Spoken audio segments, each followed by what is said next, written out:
All right, switching things up a little bit tonight, working on Jamie's Mustang. So just put the starter in it and actually just fired it up for the first time in 2021. So that is awesome. This car is one awesome thing about this car is this car just sounds awesome. I know that might sound a little ridiculous. It's like, what's it matter what it sound like? Well, I don't know, but when you start this car, it just makes me smile. This car sounds really good. Love the way this camshaft sounds and performs. It's actually really similar to a cam that I had in the LT1, but it's a pretty big camshaft in this thing, so it sounds really good, performs really well. But yeah, it's just something that was on my mind, man. I fired it up today, first time in 2021. It was just put a smile on my face just to hear this thing. It sounds really good. So I'll get some sound clips of it later. It's starting to get late, and I don't want to upset the neighbors or anything. Which actually, they normally like the way it sounds and compliment it as well, which is pretty awesome to have good neighbors. But yeah, I got this thing fired up. Man, like I said, this thing sounds awesome. So I just want to talk about a little bit of starter information here. So this is the Summit starter that we put on it. It's a SUM 8200 5.5. So that starter is for the 2 3/8 offset, 157 flywheel, small block Ford automatic transmission.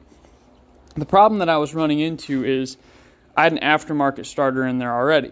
So I didn't know what my snout, it's not an offset, I should correct that. Oh, I guess it is an offset. It's basically the length of the snout.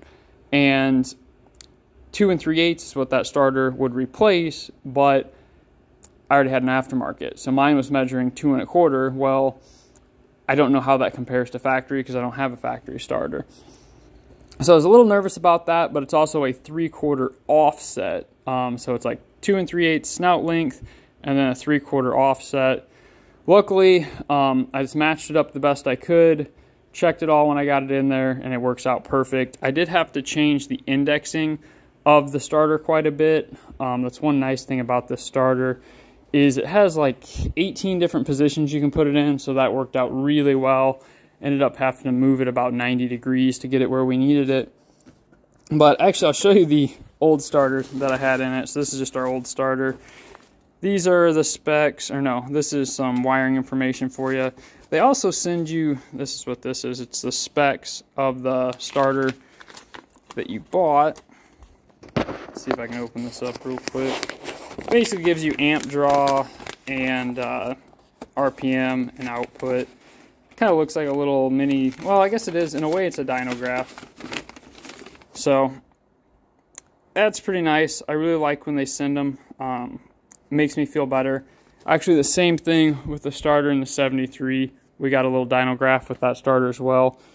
But this is our starter that we had in the car, and it's just an aftermarket, yeah, remanufactured starter.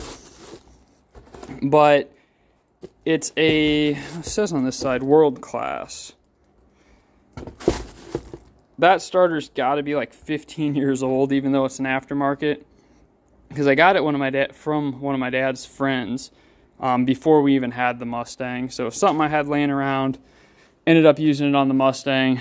But since this is an aftermarket, reman, whatever you want to call it, this length wasn't measuring out 2 3/8. It was measuring out like 2 5/16 right in there. So it was a little bit off. So that had me concerned, but I knew, hey, this is a reman or an aftermarket starter. So it all ended up working out really well.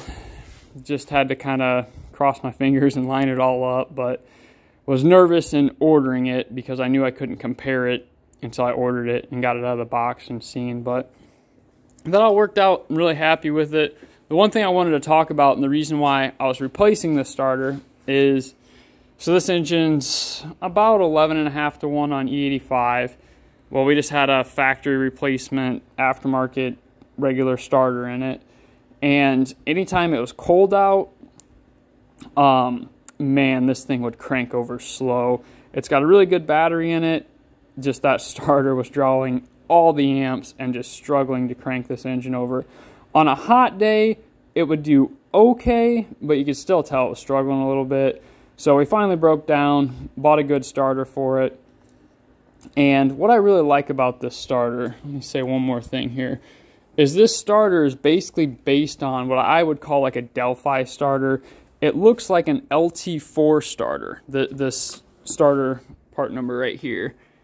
And I've had really good luck with the LT4 starters in small block Chevy applications. And once I got it, that's exactly what it looks like. They took an LT4 style starter and made basically like a billet adapter that adapts it to a small block Ford.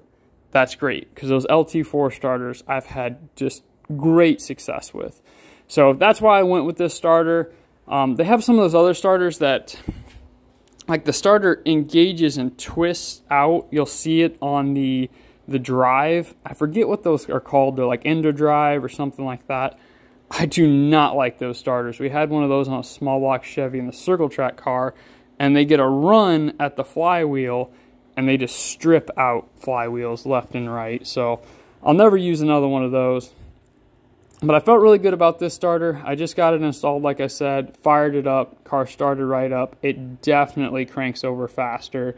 So that's exactly what we were looking for, because with E85 cold start on a cold day, we need that cranking RPM to help this engine start. So it's kind of my other tip here is, if you have E85 on a car, you definitely want to make sure that thing will crank over real quick, because we've struggled a little bit with this cold days, and I really think a lot of that was the engine RPM was just slow. Doesn't help that we have a cam with a bunch of overlap and bleeding off cylinder pressure, but yeah, turns out a starter that'll crank it over definitely helped, because I just fired this thing up for the first time this year, and it fired up no issue at all. So granted, it's probably about 65 degrees right now, so it's a warmer day. But still, for not being started this season, I don't believe our old starter would have done that, and I can definitely tell the RPM difference. But I recommend, if you guys got a small block Ford, look into these Summit starters, do your research, but I really like the style of this starter. I'm glad to see that they adapted that. Makes me have a lot of confidence in it. For those of you that are wondering, this is a small block Ford build, AFR cylinder heads, solid roller camshaft on the 85. It's about as much as the details that I'm going to go over in this video. It's Jamie's deal, so it's kind of up to her what details she wants to share. And I guess I'll say horsepower roughly. I'm not going to tell you exactly. It makes over 600 horsepower naturally aspirated, so this thing runs pretty good.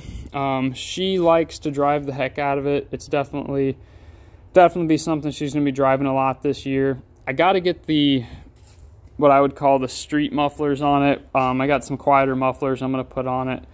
Other than that, everything works. Turn signals, headlights, the high beams, low beams, brake lights, all that good stuff.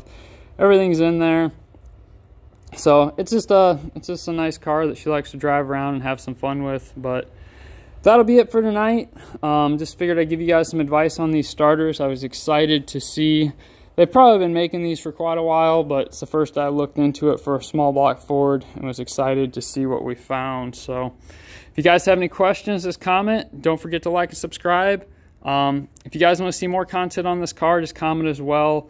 We can do a lot of content with this car. We really haven't covered much details on this. So kind of excited. Hopefully you guys are as well. Have a good one and keep it saucy.